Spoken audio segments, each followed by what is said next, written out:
Hello everyone, मैं राहुल माथुर का बहुत बहुत स्वागत करता हूं महतो एकेडमी में। तो आज के वीडियो में हम लोग कवर करने वाले हैं क्लास 9 का फिजिक्स, है ना, जो कि चैप्टर 9 है आपका force and laws of motion. ठीक है, force and laws of motion को हम लोग कवर करने वाले हैं। तो देखिए, इस वीडियो को मैंने 3 पार्ट में डिवाइड किया हुआ है। ठीक है, फर्स्ट पार्ट आपका है लेक्चर, जिसमें इस वीडियो में हम लोग लेक्चर को कवर करेंगे। सेकंड पार्ट का सेकंड जो वीडियो बनेगा उसमें इन टेक्स्ट क्वेश्चन को हम लोग कवर करेंगे, है ना, इंटरनल क्वेश्चन। और थर्ड पार्ट में हम लोग एक्सरसाइज को क्वेश्चन को हम लोग कवर करेंगे, राइट। देखिए, पहले क्या होता था कि हम इन टेक्स्ट क्वेश्चन और एक्सरसाइज क्वेश्चन दोनों को एक ही वीडियो में मिला के बना देते थे, जो कि 1 आवर से ज़्यादा एक्सीड कर जाता था। इसीलिए मैंने इसको सेपरेट कर दिया ताकि आपको ज़्यादा टाइम ना लगे, है ना। इसीलिए मैंने 3 भाग में इसको डिवाइड किया हुआ। तो चलिए हम लोग पार्ट 1 लेक्चर वीडियो को कवर करते हैं। तो देखिए, सबसे पहले आपका आता है फोर्स। फोर्स का डेफिनेशन क्या होता है? फोर्स के बारे में आपको समझना पड़ेगा कि a force, right, a force is an effort that change the state of an object. जैसे मान लीजिए कि कोई एक ऑब्जेक्ट है यहाँ पे, है ना, तो इस ऑब्जेक्ट को अगर आपको इसका पोजीशन चेंज करना है तो आपको ऑब्वियसली एक फोर्स लगाना पड़ेगा, है ना। एक फोर्स देना पड़ेगा, तभी ये ऑब्जेक्ट यहाँ से चेंज होके यहाँ पे आ सकता है। ठीक है, तो वही बोल रहा है फोर्स किसको बोलते हैं कि कोई भी ऑब्जेक्ट को अगर हमको मोशन में लाना है या उसको हमको पोजीशन चेंज करवाना है, तो पोजीशन चेंज करवाने के लिए जिस चीज़ का यूज़ होता है उसी को हम लोग फोर्स बोलते हैं, राइट। तो देखिए, डेफिनेशन में क्या बोल रहा है कि a force is an effort that change the state of an object at rest और एट मोशन। ठीक है, it can be change an object direction and velocity. ठीक है, डायरेक्शन भी चेंज हो सकता है, वेलोसिटी भी चेंज हो सकता है। Force can also change the shape of an object, right. तो देखिए, मान लीजिए कि एक ऑब्जेक्ट है, ठीक है, ये मोशन में है, ठीक है, मूव कर रहा है, लेकिन मैंने फिर से एक फोर्स लगा दिया। ठीक है, एक फोर्स लगा दिया तो इसका मोशन क्या होगा, और भी स्पीड में आ जाएगा। ये जितनी स्पीड में मूव कर रहा था स्पीड इसका बढ़ जाएगा, ठीक है। और मान लीजिए कांस्टेंट फोर्स देते रह रहे हैं, ठीक है, और एक कांस्टेंट टाइम पे अगर मैं इसको फोर्स को इंक्रीज करता रह रहा हूँ तो एक्सेलरेशन के रूप में इसका इफेक्ट दिखने लगेगा आपको, ठीक है। तो इसीलिए अगर मान लीजिए कोई भी एक ऑब्जेक्ट है, जैसे मान लीजिए कोई एक बॉल है, ठीक है, एक बॉल है, उस बॉल को अगर आप कंप्रेस कर रहे हैं, फोर्स लगा रहे हैं, तो क्या होगा, उसका शेप में भी चेंज होगा, है ना, शेप साइज में चेंजेस आएगा। इसलिए फोर्स के वजह से इसमें क्लियर लिखा हुआ है डेफिनेशन में कि फोर्स की वजह से क्या क्या इफेक्ट आएगा। तो देखिए, it can change the object direction को भी चेंज करवा सकता है, वेलोसिटी को भी चेंज करवा सकता है। Force can also change the shape of an object. कोई भी ऑब्जेक्ट है ना, इसको अगर हम फोर्स लगाएंगे तो हो सकता है इसका शेप और साइज में भी चेंजेस लाएँ कुछ, ठीक है। तो चलिए, इसके बाद नेक्स्ट टॉपिक है आपका बैलेंस एंड अनबैलेंस फोर्स, है ना। तो बैलेंस फोर्स क्या होता है, अनबैलेंस फोर्स क्या होता है, इसके बारे में हम लोग जानते हैं कि देखिए, balance force, when balance force are applied to an object, है ना, there will be no net effect force acting on the object. Balance force do not cause a change in motion, है ना। और उसके बाद अनबैलेंस को भी एक बार देख लेते हैं, फिर हम लोग समझते हैं। Unbalance force acting on an object, ठीक है, चेंजेस इट स्पीड एंड या और डायरेक्शन ऑफ एन मोशन, है ना। Unbalance force, it moves in the direction of the force with the highest magnitude. तो चलिए हम लोग देखते हैं, समझते हैं कि बैलेंस फोर्स क्या होता है और अनबैलेंस फोर्स क्या होता है। देखिए, अनबैलेंस्ड फोर्स, बैलेंस फोर्स बहुत ही इंपॉर्टेंट है आपका, है ना, आपको समझना चाहिए। देखिए, आपको आता सब चीज़ है, ठीक है, सब जानते हैं। फिजिक्स का मतलब ही है कि आपको सब चीज़ आता है, बस उसको समझना है। अगर आप समझ गए तो ना रटने का ज़रूरत है ना कुछ करने का ज़रूरत है, ठीक है। फिजिक्स बहुत ही इंटरेस्टिंग सब्जेक्ट होता है। देखिए, बैलेंस्ड फोर्स जो है आपका, बैलेंस्ड फोर्स का मतलब क्या होता है, ये जो पैराग्राफ है इसका मतलब यही हो रहा है कि जैसे मान लीजिए कि ये एक रस्सी है, ठीक है, और इस रस्सी में इधर जो बंदा है वो 300 न्यूटन लगा रहा है फोर्स, है ना, इधर बंदा जितना भी है, और इधर भी जितने कोई है सेम फोर्स लगा रहे हैं। तो सेम फोर्स से अगर कोई भी रस्सी खींचेगा, जैसे इधर भी 3 बंदा है, इधर भी 3 बंदा है, तीनों सेम इक्वल फोर्स से खींच रहे हैं, तो क्या होगा कि आपका जो रस्सी है ना, रस्सी ना ही इधर जाएगा ना ही इधर जाएगा, क्यों, वो कांस्टेंट रहेगा, ठीक है। मतलब रस्सी कहीं भी नहीं जाएगा, ठीक है, ना लेफ्ट जाएगा ना राइट जाएगा, ठीक है। तो देखिए, इसमें क्या हो रहा है, क्योंकि आपका फोर्स इक्वल है ना, 300 न्यूटन आपका जो फोर्स लग रहा है, लेफ्ट में भी लग रहा है, राइट में भी लग रहा है ना, 300 न्यूटन। तो ये जो फोर्स लग रहा है इक्वल लग रहा है, इसीलिए रस्सी ना इधर जाएगी ना इधर जाएगी, है ना। लेकिन तो इसीलिए इसको हम बैलेंस्ड बोलेंगे, क्योंकि ये बैलेंस्ड फोर्स है, ठीक है, बैलेंस्ड हो रही है इसीलिए बैलेंस्ड बोलेंगे। लेकिन जब अनबैलेंस्ड का कंडीशन आता है उसमें क्या होता है कि इधर देखिए, मान लीजिए 400 न्यूटन लग रहा है और इधर 300 न्यूटन लग रहा है, ठीक है। तब क्या होगा, आपका नेट फोर्स किधर ज़्यादा लग रहा है, तो इधर ज़्यादा लग रहा है। कितना लग रहा है, 100 न्यूटन लग रहा है, इसलिए रस्सी इधर लेफ्ट की ओर भागेगी आपका, राइट। समझ गए कि बैलेंस फोर्स क्या होता है, अनबैलेंस फोर्स क्या होता है। बैलेंस फोर्स का मतलब वही होता है कि अगर कोई ऑब्जेक्ट है ना, इधर भी आपका इक्वल लग रहा है फोर्स, इधर भी इक्वल फोर्स लग रहा है, तो ये क्या होगा, ये ऑब्जेक्ट जैसे मान लीजिए इधर 10 न्यूटन लग रहा है, इधर भी 10 न्यूटन लग रहा है, तो ये ऑब्जेक्ट कहीं भी नहीं घूमेगी, ठीक है, ये मोशन में नहीं आएगी, ये रेस्ट में ही रहेगी, राइट, ये रेस्ट में ही रहेगी। लेकिन अगर मान लीजिए एक ऑब्जेक्ट है, ठीक है, एक ऑब्जेक्ट है और इधर आपका 10 लग रहा है, इधर आपका 20 लग रहा है न्यूटन, है ना, तो इधर 10 न्यूटन लग रहा है, इधर 20 न्यूटन लग रहा है, तो ऑब्जेक्ट किधर मूव करेगी, ऑब्जेक्ट इधर मूव करेगी, ठीक है। 10 न्यूटन आपका नेट फोर्स किधर ज़्यादा लग रहा है, इधर लग रहा है, तो नेट फोर्स क्या होता है, चलिए हम लोग इसके बारे में समझते हैं। देखिए इधर जब 10 न्यूटन ज़्यादा लग रहा है तो ये लेफ्ट की ओर मुड़ेगी, है ना, लेफ्ट की ओर जाएगी ऑब्जेक्ट। तो देखिए नेट फोर्स का जो हम लोग जिक्र किए, तो देखिए नेट फोर्स क्या होता है, नेट फोर्स का मतलब होता है कि when multiple forces acting on a body, ठीक है, they can be resolve into one component known as the net force acting on the object. देखिए मान लीजिए ये आपका एक ऑब्जेक्ट है ना, ये ऑब्जेक्ट है जिसमें आपका इधर एक लग रहा है फोर्स F3 लग रहा है 7, है ना, इधर आपका लग रहा है एक 5 न्यूटन और एक लग रहा है 5 न्यूटन, है ना, ये देखिए 5 न्यूटन का लग रहा है। तो देखिए लेफ्ट में आपका कितना फोर्स लग रहा है, यहाँ पे कितना फोर्स लग रहा है, 5 + 5 10 न्यूटन लग रहा है, यानी कि आपको पता है कि इधर जो ऑब्जेक्ट इधर जो जा रही है, इधर 10 न्यूटन आपका जा रही है, ठीक है, 10 न्यूटन का फोर्स लग रहा है, लेकिन ये लेफ्ट की ओर हो गया। लेकिन राइट में आपका कितना जा रहा है, देखिए राइट में F3 लग रहा है और F3 कितना लग रहा है, 7 न्यूटन, तो इधर आपका कितना जा रहा है, 7 न्यूटन। तो देखिए यहाँ मान लीजिए ऑब्जेक्ट है, ये 10 न्यूटन है, ये 7 न्यूटन है, इधर 10 का फोर्स लग रहा है, इधर 7 का फोर्स लग रहा है, तो ऑब्जेक्ट किधर जाएगी बताइए, आप ही बोलिए, ऑब्जेक्ट इधर जाएगी, क्योंकि नेट फोर्स अगर आप निकालिएगा कि किधर ज़्यादा लग रहा है, तो देखिए 10 - 7 कर दीजिए, कितना हुआ, 3, तो ये जो आपका 3 बचा, तो ये 3 न्यूटन जो है, 3 न्यूटन आपका जिधर ज़्यादा फोर्स लग रहा है उधर जाएगा, ठीक है, यानी कि लेफ्ट की तरफ 3 न्यूटन आपका जाएगा इधर इस साइड, ठीक है। समझ गए नेट फोर्स क्या होता है। नेट फोर्स का मतलब यही है कि मान लीजिए बहुत सारा फोर्स लग रहा है आपका, है ना, जैसे इसमें 2 फोर्स लग रहा है जिसका 10 न्यूटन है, मान लीजिए इसमें भी और एक फोर्स लगता है जिसका 1 न्यूटन रहता है, ठीक है, तो इधर 5 + 5 10 हो गया, ठीक है, लेफ्ट तरफ, और राइट तरफ आपका कितना हो गया, 7 + 1 8 हो गया, ठीक है। तो ज़्यादा किधर लग रहा है, 10 तरफ लग रहा है, यानी 10 को 8 से मतलब 10 जो है आपको 8 इसमें सब्सट्रैक्ट कीजिए, कितना हुआ, 2 हुआ, ठीक है। तो 2 जो नेट फोर्स लगेगा वो लेफ्ट की ओर लगेगा क्योंकि इधर ज़्यादा फोर्स है, ठीक है, तो 2 न्यूटन जो हुआ आपका वो लेफ्ट की ओर लगेगा, नेट फोर्स आपका जो होगा वो लेफ्ट की ओर जाएगा, ठीक है। तो देखिए नेट फोर्स आप समझ गए। तो देखिए अब इसके बाद आता है आपका फ्रिक्शनल फोर्स क्या होता है, राइट। तो देखिए फ्रिक्शनल फोर्स का मतलब होता है कि the force that opposes relative motion is called a friction. जैसे मान लीजिए कोई एक मोशन है, ठीक है, उस मोशन में ऑब्जेक्ट जा रही है ना, तो वो उसका रिलेटिव मोशन हो गया, तो उसको जो अपोज करेगा, यानी कि मान लीजिए ये ऐसे जा रही है ना, है ना, ये लेफ्ट है ये राइट है, तो लेफ्ट से राइट की ओर जा रही है ये ऑब्जेक्ट, ये मूव कर रही है ना, ये ऑब्जेक्ट मूव कर रही है, तो ये जो ऑब्जेक्ट आपका मूव कर रही है लेफ्ट से राइट की ओर मूव कर रही है, तो ये तो इधर जा रही है, यानी कि इसका रिलेटिव फोर्स इधर है, लेकिन रिलेटिव मोशन इधर है, लेकिन अगर मान लीजिए इसका अपोजिट में एक फोर्स लग रहा है, ठीक है, जो कि ग्राउंड लगा रहा है ना, ग्राउंड यानी कि जो आपका फर्श हो गया है ना, तो वो जो ग्राउंड आपको फोर्स लगा रहा है ऑपोजिट डायरेक्शन में, वो इस ऑब्जेक्ट को ग्राउंड आगे नहीं जाने दे रहा, ठीक है, धीरे धीरे करके रोक रहा। तो इसीलिए ये जो आपको फोर्स लग रहा है ग्राउंड में, ऑपोजिट फोर्स इसके ऑपोजिट में लग रहा है, तभी ना रुक रहा है ऑब्जेक्ट, ठीक है। तो इसी को हम लोग बोलते हैं फ्रिक्शनल फोर्स, है ना।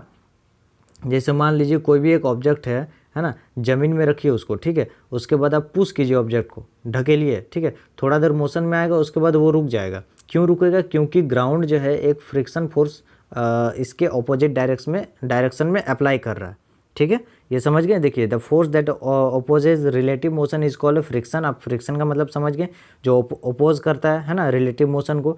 It arises between the surface in contact. देखिए इस सरफेस इन कॉन्टैक्ट में अराइज होता है यहाँ पे, ठीक है। एग्जाम्पल जैसे आपका हो गया when we try to push a table. मान लीजिए एक टेबल है, ठीक है, और यहाँ पे आप है ना, और आप इसको ढकेल रहे हैं, ठीक है, आगे की ओर ढकेल रहे हैं, तो थोड़ा देर ढकेलिएगा, उसके बाद फिर ये रुक जाएगा। क्यों रुकेगा? क्योंकि यहाँ पे जो आपका फ्रिक्शन फोर्स लग रहा है ज़मीन में, कॉन्टैक्ट में, सरफेस कॉन्टैक्ट में जो आपका फोर्स लग रहा है उसी को हम लोग बोलते हैं फ्रिक्शन फोर्स, जो कि आपका इस साइड में लग रहा है, अपोजिट साइड में, इसीलिए ये रोकने का काम करता है फ्रिक्शन फोर्स, ठीक है।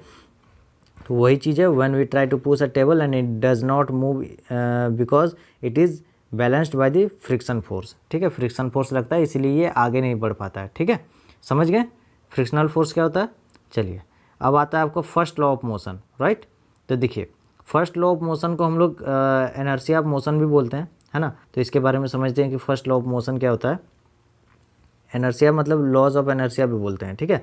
तो देखिए फर्स्ट लॉ ऑफ मोशन क्या होता है कि a body continue to be in the state of rest और uniform motion in a straight line unless acted upon an external unbalanced force. जैसे मान लीजिए कि कोई एक ऑब्जेक्ट है, ठीक है, वो या तो रेस्ट में ही रहेगा या फिर मोशन में ही रहेगा जब तक उसमें कोई एक्सटर्नल फोर्स अप्लाई नहीं होता, until and unless an external force is applied on it, ठीक है।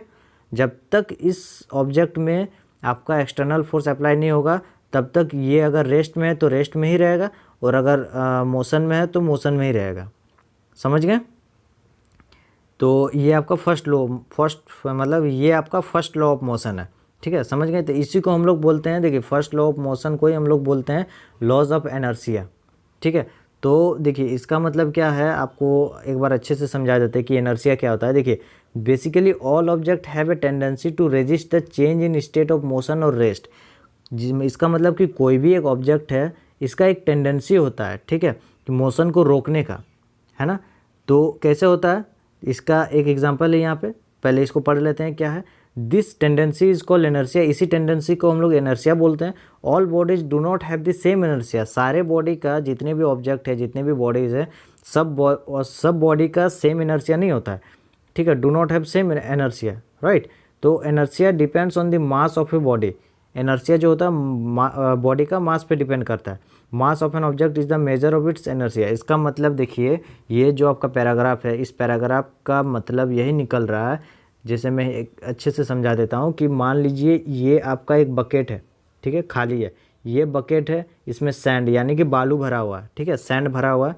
तो देखिए क्या हो रहा है कि अगर मान लीजिए इसको आप पुश किए, ठीक है, पुश किए तो ये बाल्टी थोड़ा इधर जाएगी, ठीक है, और फिर इधर आएगी, ठीक है, थोड़ा देर के लिए झूलेगी, है ना, ठीक है, थोड़ा देर के लिए झूलेगी, अप एंड डाउन मतलब टू एंड फ्रो होगी, इधर उधर होगी, ठीक है, आगे पीछे होगी, ठीक है। तो उसके बाद इस बाल्टी को तो आप कर लिए, तो ये कितना देर में रुकेगी, ठीक है, कुछ देर बाद रुकेगी, कभी ना कभी तो रुकेगी। उसके बाद आप इसको एक फोर्स लगाइए, ठीक है, इसको फोर्स लगाइए इधर, ठीक है, तो ये बाल्टी इधर जाएगी, ठीक है, ये जो बकेट है इधर गई, आगे गई, फिर पीछे आएगी, है ना, टू एंड फ्रो ये भी करेगी। लेकिन सबसे पहले कौन सा बाल्टी, कौन सा बकेट रुकेगा जल्दी, ये आप बताइए। सबसे पहले कौन सा बकेट रुकेगा जल्दी, कौन सा बकेट रुकेगा सबसे पहले? तो सबसे पहले ये बकेट रुकेगा, क्योंकि इसमें इसका एक अलग ही मास है, ठीक है, इसका जो वेट है, इसका जो मास है वो हैवी है, ठीक है, क्योंकि इसमें बालू भरा हुआ है। इसको अगर आप थोड़ा सा ऐसे ढकेलिएगा आगे, तो जैसे ढकेलिएगा इसको आगे तो थोड़ा देर आगे जाएगी, फिर ये तुरंत मतलब रेस्ट में आ जाएगी, ठीक है। लेकिन इस केस में आपका नहीं होता, ये जो खाली बाल्टी है ना, ये खाली बकेट है, इस केस में नहीं होता। इसको आप थोड़ा देर के लिए फोर्स लगाइए इधर, तो कुछ देर के लिए आगे जाएगी, ठीक है, फिर पीछे आएगी, फिर आगे जाएगी, फिर पीछे आएगी। इसको रेस्ट में आने में टाइम लगेगा, ठीक है, इसको रेस्ट में आने में टाइम लगेगा, लेकिन इसको नहीं, ये तुरंत रेस्ट में आ जाएगा। तो इसका मतलब इसका जो इनर्शिया है वो हाई है, इसका इनर्शिया लो है, ठीक है। तो इस पैराग्राफ का मतलब यही है कि हर एक ऑब्जेक्ट का एक इनर्शिया होता है, ठीक है। इनर्शिया मतलब कि तुरंत रेस्ट आने का क्षमता, ठीक है, कि तुरंत रेस्ट मतलब वो ऑब्जेक्ट तुरंत रेस्ट आ जाएगा, ठीक है। जैसे मान लीजिए कोई एक बॉल है, ठीक है, एक इतना बड़ा बॉल है, इसको आप लुढ़का रहे हैं, और एक छोटा सा बॉल है जिसको आप लुढ़का रहे हैं, तो इसका मान लीजिए मास ज़्यादा है, ठीक है, वजन ज़्यादा है, इसका कम है। तो इसको आप अगर आप लुढ़काइएगा, ठीक है, और इसको अगर आप लुढ़काइएगा, है ना, इसको आगे पीछे कीजिएगा, इसको आगे कीजिए, ठीक है, तो इसमें क्या होगा कि ये ऑब्जेक्ट आपका तुरंत रेस्ट में आ जाएगा, जबकि ये तुरंत रेस्ट में नहीं आएगा, क्योंकि ये हल्का है, ठीक है, इसको टाइम लगेगा रेस्ट में आने में। तो उसी टाइप से ये हल्का है, ठीक है, और ये आपका भारी है, तो इसीलिए इसको जो रेस्ट में आने का टाइम लगेगा वो तुरंत आ जाएगा, लेकिन इसको रेस्ट में आने के लिए इसको ज़्यादा टाइम लगेगा as compare to filled with sand, ठीक है।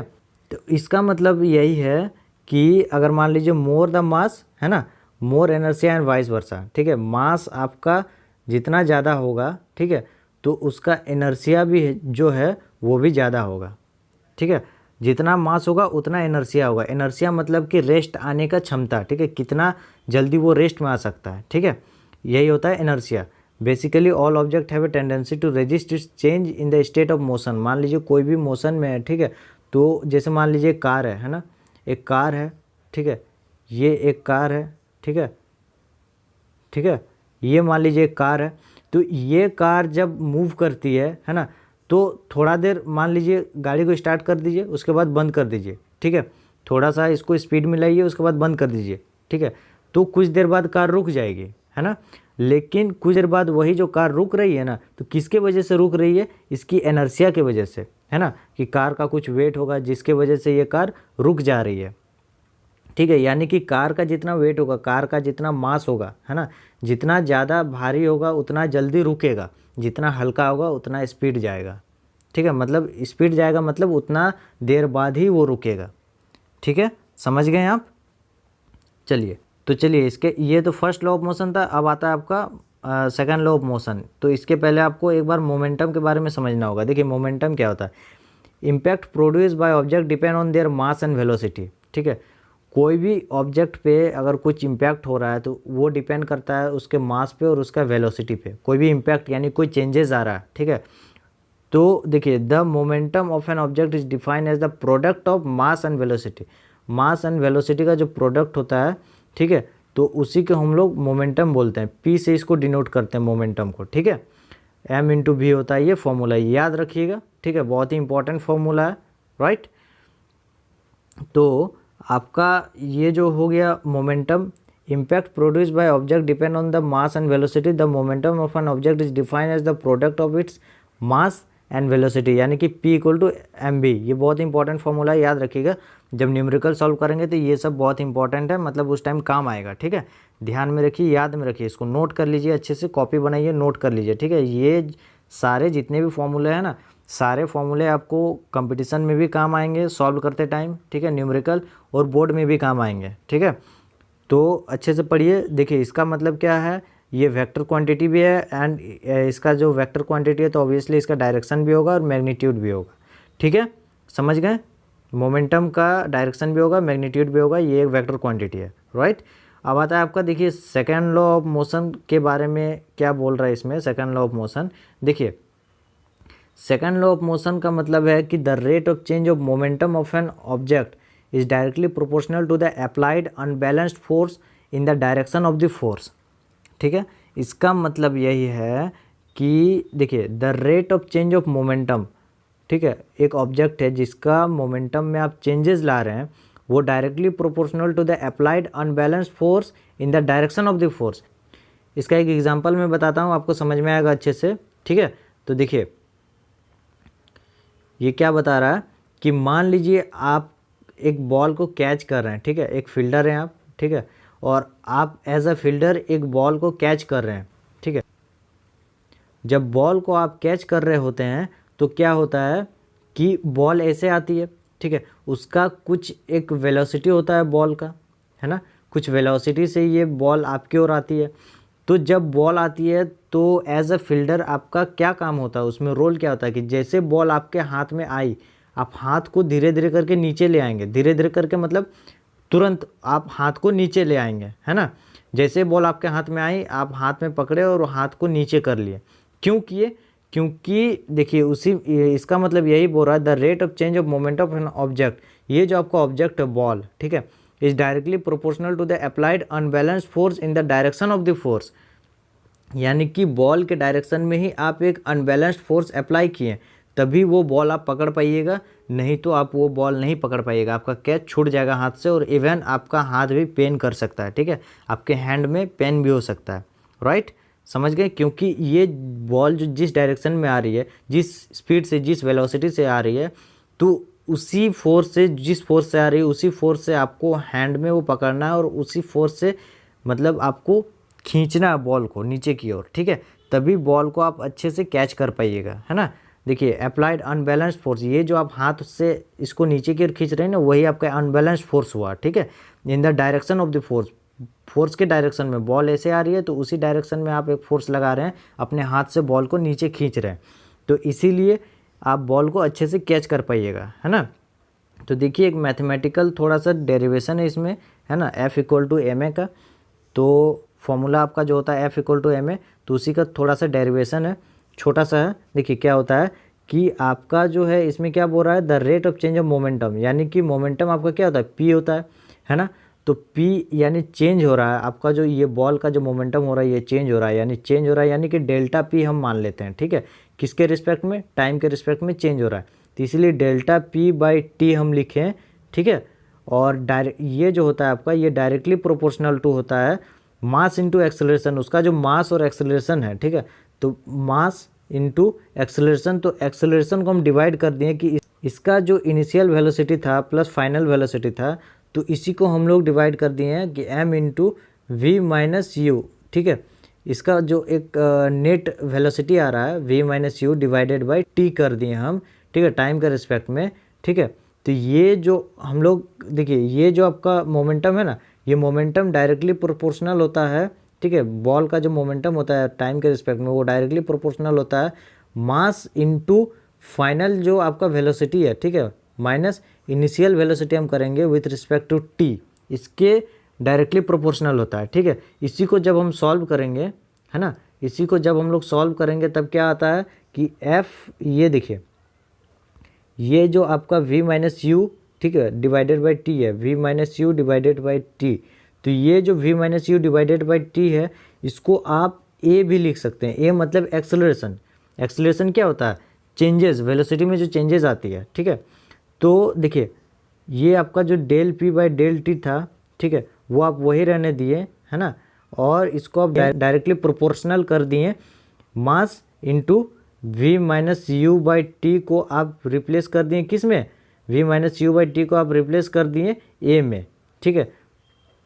तो ये आपका हो जाएगा del p divided by T, ठीक है, directly proportional to M A, ठीक है।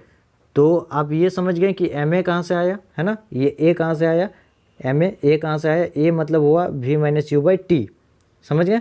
उसके बाद ये जो आपका डेल p बाई टी है, यानी कि ये जो मोमेंटम है, ठीक है, टाइम के रिस्पेक्ट में जो चेंज आ रहा है, तो इसी को हम लोग बोलेंगे फोर्स, कुछ फोर्स लग रहा है उसमें, ठीक है। तो ये जो फोर्स आपका हो जाएगा ना, directly proportional to M A हो जाएगा, ठीक है। ये जो फोर्स आपका हो जाएगा ये directly proportional to M A हो जाएगा, ठीक है। तो देखिए F is equal to F जो हुआ हमारा, F directly proportional to M A हुआ। तो वही जब हम लोग F प्रोपोर्शनलिटी को जब हम लोग हटाते हैं तो वहाँ पे के एम ए लिखते हैं, ठीक है। ये जो हमारा K हुआ, K हो जाएगा प्रोपोर्शनलिटी कांस्टेंट, राइट। ये जो हमारा K हुआ ये प्रोपोर्शनलिटी कांस्टेंट होगा, जिसको हम लोग 1 मानते हैं, यानी कि F is equal to M A हो जाएगा, ठीक है। तो देखिए 1 क्यों मानते हैं हम लोग K को, कि एज्यूम करते हैं फॉर 1 यूनिट ऑफ फोर्स, मान लीजिए कि ये फोर्स आपका 1 यूनिट है, ठीक है, ऑन 1 kg ऑफ मास, मास भी आपका 1 kg हो गया, ठीक है। तो द एक्सेलरेशन जो होगा आपका वो क्या होगा, 1 मीटर पर सेकंड स्क्वायर हो जाएगा, ठीक है, 1 मीटर। सबको अगर हम 1 मान के चलते हैं एज्यूम, तो द वैल्यू ऑफ K अब मेरा क्या हो जाएगा, 1 हो जाएगा, K का वैल्यू 1, तो इसीलिए फोर्स जो हो जाएगा मेरा m इंटू ए हो जाएगा, ठीक है, समझ गए। चलिए ये सेकंड लॉ ऑफ मोशन था। अब आता है आपका third law of motion. Third law of motion क्या बोलता है कि Newton's third law states that every action has an equal and opposite reaction. जितने सारे हम लोग एक्शन करते हैं ना, उसका एक इक्वल और अपोजिट रिएक्शन भी होता है। Action and reaction are equal, action और रिएक्शन इक्वल होता है। Opposite and acting on different bodies, जो कि डिफरेंट बॉडी में एक्टिंग करता है। इसका मतलब यही है कि मान लीजिए ये आपका नाव है, ठीक है, ये आपका नाव है, राइट, और ये आपका एक जहाँ आपको जंप करना है, नाव से आपको ऊपर जाना है, ठीक है, इस नदी से आपको ऊपर जाना है, ठीक है। तो नाव से जब आप छलांग लगा रहे हैं यहाँ पे, ठीक है, एक बेंच है मान लीजिए, तो इसमें जब आप छलांग लगा रहे हैं, ठीक है, तो नाव पे आप एक पैर लगाएं, ठीक है, मान लीजिए ये आपका लेफ़्ट है, लेफ़्ट पैर यहाँ पे, राइट पैर आपका यहाँ पे, ठीक है। तो सबसे पहले आप राइट पैर को हटाएं, ठीक है, मतलब राइट पैर में आप फोर्स लगा के नाव को हटाएं तो नाव आपका पीछे गया और आप आगे गए, ठीक है, समझे? ठीक है, समझ में आ रही है? मतलब इसका मतलब ये हुआ कि आप इधर फोर्स लगाएं तब आप इधर गए, है ना। नाव पे फोर्स लगाएं तब आप आगे बढ़ पाएँ, यानी कि आप फोर्स इधर लगाएं, ठीक है, तो वही फोर्स का इक्वल एंड ऑपोजिट रिएक्शन हो गया इधर, ठीक है, इस साइड, है ना। तो इसका मतलब आप बोल सकते हैं कि जैसे मान लीजिए आप एक बस में ट्रैवल कर रहे हैं, बस में बैठे हुए हैं, ठीक है, बस में बैठे हुए हैं, तो जब बस ब्रेक मारती है, आगे जा रही है, ब्रेक मारती है, तो आपका डायरेक्शन क्या होता है, आप किधर झुक जाते हैं, आप आगे की ओर झुक जाते हैं, ठीक है, आगे की ओर मूव करते हैं, राइट। आपका जो डायरेक्शन होता है, ठीक है, वो आगे की ओर होता है ना, मूव करने का। तो जब ब्रेक मारती है तो आप तुरंत इमीडिएटली आप आगे की ओर झुकते हैं, जैसे ही झुकते हैं फिर जब ब्रेक हटाती है तो आप पीछे की ओर आ जाते हैं, यानी कि ब्रेक जैसे ही लगती है आप पीछे की ओर मतलब आगे की ओर मूव करते हैं, राइट। आपका बस जो आपका ये लगाया मतलब फोर्स लगाया, बस जैसे फोर्स लगाया तो आप आगे की ओर जाते हैं, उसके बाद फिर पीछे की ओर आते हैं, राइट।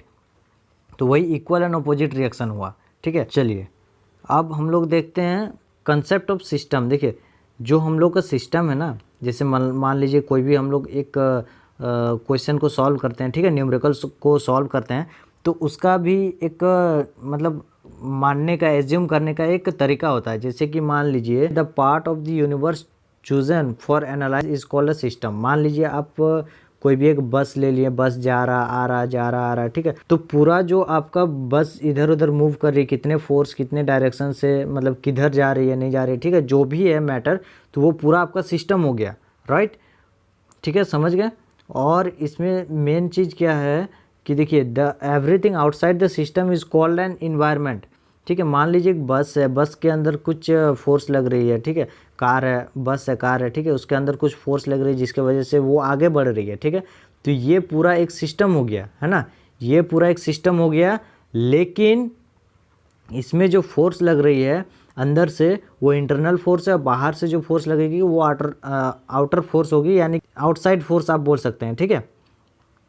जैसे कि मान लीजिए ये एक बस है, ठीक है, देखिए इसमें एग्जांपल वही दिया हुआ है, for example a car moving with constant velocity. मान लीजिए कार है जो कि कांस्टेंट वेलोसिटी से मूव कर रही है, can be considered a system, जिसको आप एक सिस्टम बोल सकते हैं, जैसे मैंने बताया, क्योंकि कार में एक अंदर से फोर्स लग रहा है जिसकी वजह से कार आगे जा रही है ना।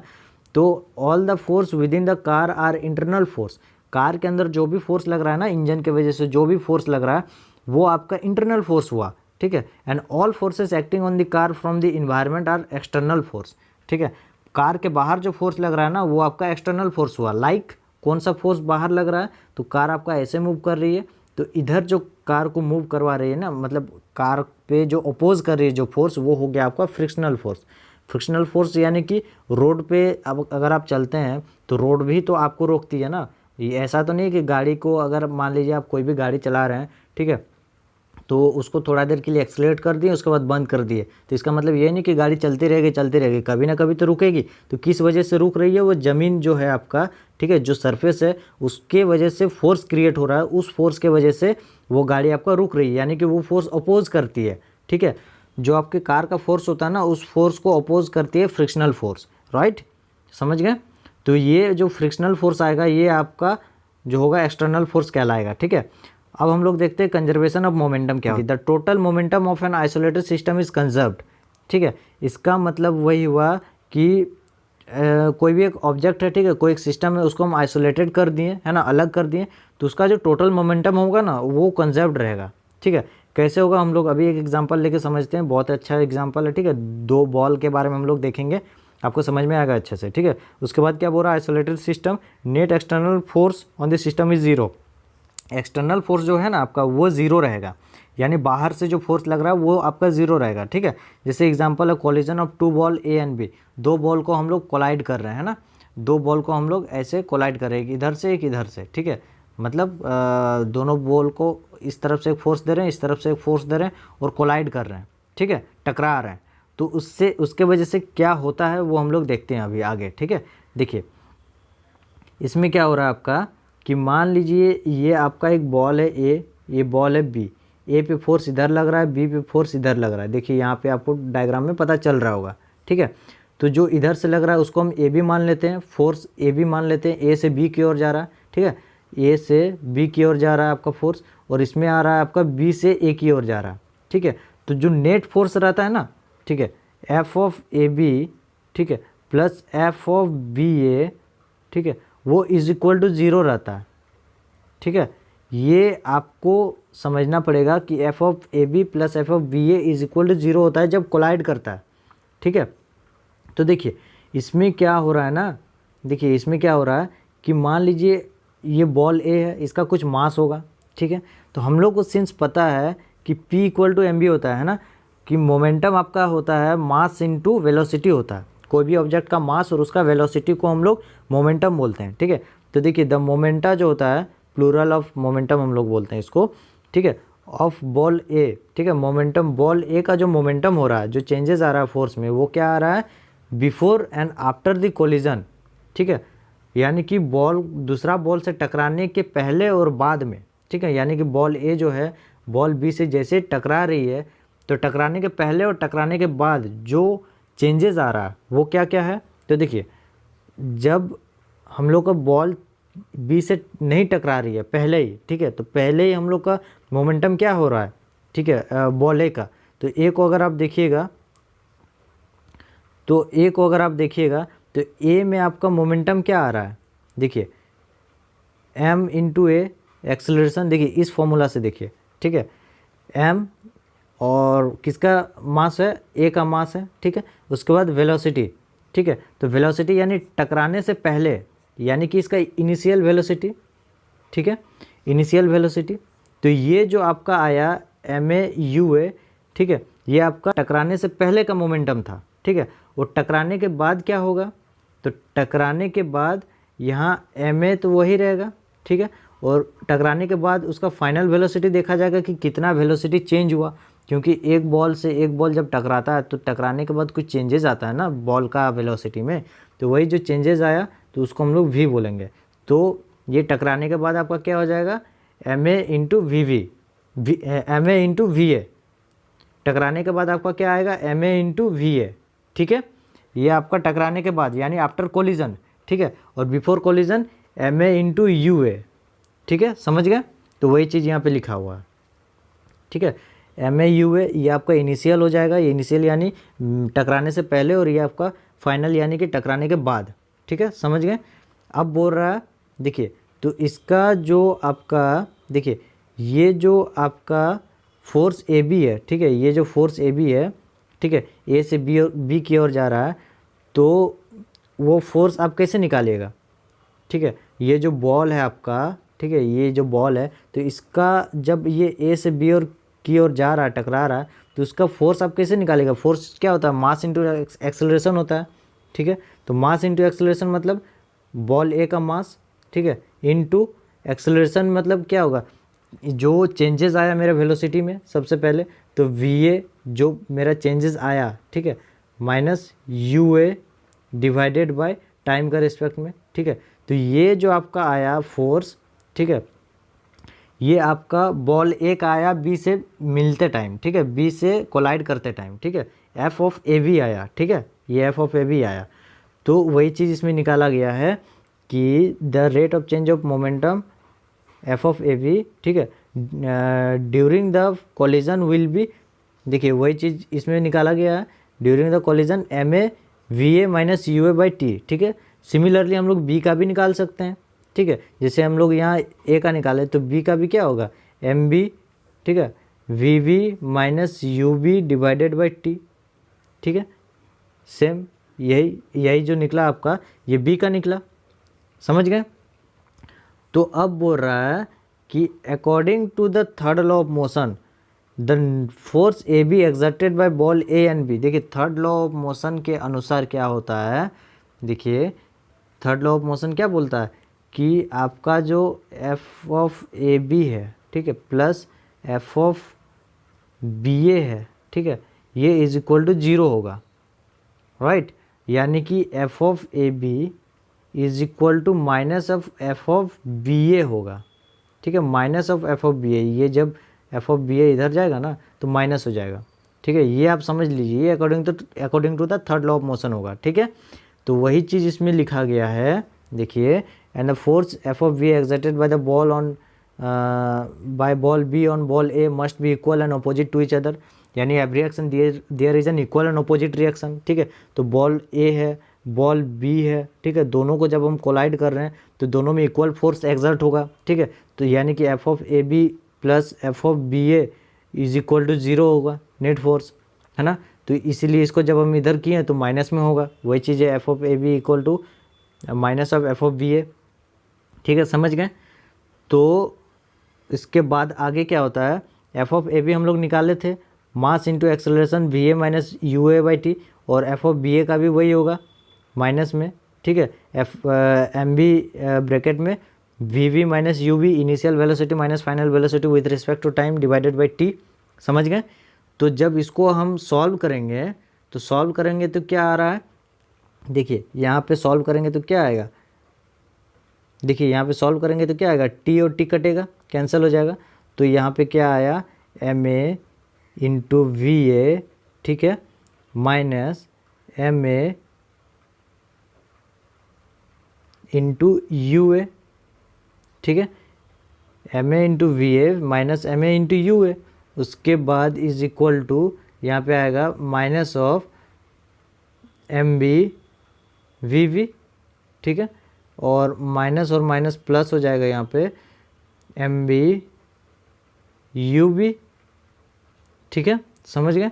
तो देखिए प्लस वाले को एक तरफ कर लीजिए, माइनस वाले को एक तरफ कर लीजिए, यानी कि जब अगर आप u वाले टर्म को एक साइड कीजिएगा तो देखिए क्या होता है, ये आपका एम बी यू बी है, ठीक है, देखिए ये आपका क्या है, एम बी यू बी है, ठीक है, और इस एम ए यू ए को भी अगर आप इधर ले आइएगा इक्वल टू के इधर तो क्या आएगा, ये माइनस प्लस बन जाएगा, यानी कि एम बी यू बी, ठीक है, एम बी, देखिए यहाँ पे M B U B plus M A U A, इसको अगर आप इधर लाएँ तो, और एम ए वी ए, देखिए एम ए वी ए, और इसको अगर आप, ये निगेटिव में है ना, इसको अगर आप इधर लेके गए, ठीक है, इक्वल टू का इधर लेके गए लेफ्ट हैंड साइड, तो क्या हो जाएगा, प्लस हो जाएगा एम बी यू बी, है ना, एम बी यू बी। तो ये जो आपका इम्पॉर्टेंट, बहुत ही इंपॉर्टेंट फॉर्मूला आया, ये जो निकला आपका, ठीक है, M A U A plus M B U B is equal to M A V A plus M B U B. इसका मतलब क्या है कि एम ए यू ए यानी कि बॉल ए का मास और बॉल ए का इनिशियल वेलोसिटी, ठीक है, प्लस बॉल बी का मास और बॉल बी का इनिशियल वेलोसिटी, ठीक है। जैसे मान लीजिए ये ए है, ये बी है, इसका कुछ मास है, मास ऑफ ए, और ये मास ऑफ बी हो गया, तो इसका जो यू ऑफ ए हुआ और यू ऑफ बी हुआ, ठीक है। तो इस बॉल का जो आपका एम ए और यू ए है plus M B plus U B है, ठीक है, इज इक्वल टू हो जाएगा M A into V A और M B into V V, M A V A plus M B into V V, ये हो जाएगा, ठीक है, इसका मतलब वही हुआ। तो ये बहुत ही इंपॉर्टेंट फॉर्मूला है, आपको क्वेश्चन सॉल्व करने में, जब क्वेश्चन सॉल्व कीजिएगा तो बहुत ही काम आएगा ये फॉर्मूला, ठीक है। तो चलिए अब हम लोग आगे बढ़ते हैं। अब आता है आपका inertial and non inertial frame, वो क्या होता है। तो देखिए inertial and non inertial frame का मतलब होता है कि अ non inertial frame of reference is a frame of reference in which Newton's law of motion do not hold, ठीक है, जिसमें हम लोग न्यूटन का जो लॉ ऑफ मोशन होता है ना, उसको मतलब इसमें कंसिडर नहीं करते हैं, उसमें अप्लाई नहीं होता है। A non inertial frame of reference is a frame of reference that undergoing acceleration with respect to an inertial frame, ठीक है। An accelerometer at rest in a non inertial frame will in general detect a non zero acceleration. उसके बाद बोल रहा है frame of reference where Newton's law hold is known as inertial law of, मतलब inertial frame of reference. इसका मतलब यही है, ये जो पैराग्राफ है इसका मतलब यही है कि नॉन इनर्शियल फ्रेम किसको बोलते हैं और इनर्शियल फ्रेम किसको बोलते हैं, ये जानना बहुत ज़रूरी है। तो देखिए मान लीजिए कि अगर यहाँ पे एक बुक रखा हुआ है, ठीक है, इस टेबल पे एक बुक रखा हुआ है ना, तो ये जो बुक रखा हुआ है ये रेस्ट में है, ऑब्वियसली रेस्ट में है। तो न्यूटन का लॉ क्या बोलता है कि जो बॉडी जिस पोजीशन में रहेगा वो उसी पोजीशन में, मतलब जिस पोजीशन में है, मान लीजिए रेस्ट में है तो वो उसी पोजीशन में रहेगा जब तक हम इस पर कोई फोर्स नहीं लगाएं। ठीक है, हम लोग फर्स्ट लॉ ऑफ मोशन में देखे थे, जब तक हम फोर्स नहीं लगाएंगे ये ऑब्जेक्ट जो है ये आपका रेस्ट में ही रहेगा। ठीक है, तो ये जो ऑब्जेक्ट आपका रेस्ट में है यानी कि न्यूटन के लॉ को ये अप्लाई कर रहा है, यानी कि न्यूटन के लॉ को ये एक्सेप्ट कर रहा है कि अगर हम रेस्ट में हैं तो रेस्ट में ही रहेंगे जब तक हमको कोई मतलब फोर्स नहीं लगाएगा। ठीक है, तो इसको हम लोग बोलते हैं, ये जो आपका हुआ इसको हम लोग बोलते हैं इनर्शियल फ्रेम ऑफ रेफरेंस। ठीक है, लेकिन अगर मान लीजिए कि आप एक इसमें कार में या फिर कार में मान लीजिए ट्रैवल कर रहे हैं। ठीक है, तो आपके सामने जस्ट आपके सर के ऊपर जो आपका मिरर है, ठीक है, उस मिरर के नीचे बहुत सारा लॉकेट मतलब लटकता हुआ दिखता होगा आपको। ठीक है, तो वो जो लॉकेट लटकता हुआ दिखता है आपको, वो जो लॉकेट आपका लटकता हुआ दिखता है, यानी कि क्या है कि मान लीजिए अगर आप कार को एक्सलेट कर रहे हैं। ठीक है, तो आप जो फोर्स लगा रहे हैं वो कार पे लगा रहे हैं, लेकिन जो आपका लॉकेट है वो जो लटक रहा है वो तो मिरर से सटा हुआ है, उसमें तो आप फोर्स नहीं लगाएं, लेकिन वो क्यों मूव कर रहा है?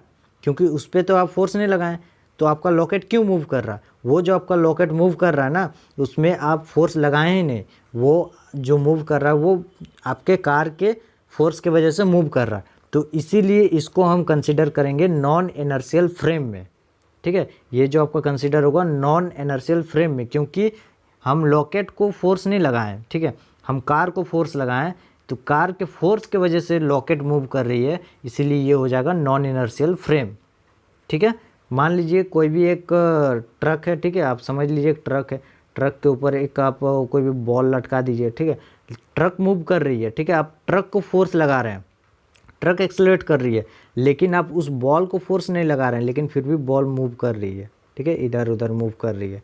तो उसका रीज़न यही हुआ कि आप ये जो बॉल आपका मूव कर रही है वो इस पर आप नहीं फोर्स लगाएं, ये जो मूव कर रही है ये कार यानी कि ट्रक के जो फोर्स लगा हुआ है उस ट्रक के फोर्स की वजह से ये मूव कर रही है। राइट, समझ गए? तो इसका मतलब ये जो आपका सिस्टम है ना, ये आपका नॉन इनर्शियल फ्रेम कहलाएगा। ठीक है, समझ गए? तो ये जो हम लोग का लास्ट टॉपिक था ख़त्म हो गया, यानी कि पार्ट 1 का लेक्चर पार्ट हम लोग का ख़त्म हो गया। अब नेक्स्ट वीडियो में हम लोग देखेंगे पार्ट 2, यानी कि नेक्स्ट वीडियो हम लोग का होगा पार्ट 2, जिसमें हम लोग इंटेक्स्ट क्वेश्चन को सॉल्व करेंगे। ठीक है, उसके बाद और एक वीडियो बनेगी जिसमें हम लोग एक्सरसाइज क्वेश्चन को सॉल्व करेंगे। तो इस तीनों वीडियो के साथ हम लोग का ये जो चैप्टर है क्लास 9 का physics chapter 9 force and laws of motion, ये हम लोग का क्लियर हो जाएगा, ख़त्म हो जाएगा। ठीक है, आई होप वीडियो आपको अच्छा लगा। अगर अच्छा लगा है तो वीडियो को लाइक करें, शेयर करें। ठीक है, चैनल में अगर नए हैं तो सब्सक्राइब करें। वीडियो को अंत तक देखने के लिए आपको बहुत बहुत धन्यवाद। Take care, God bless you.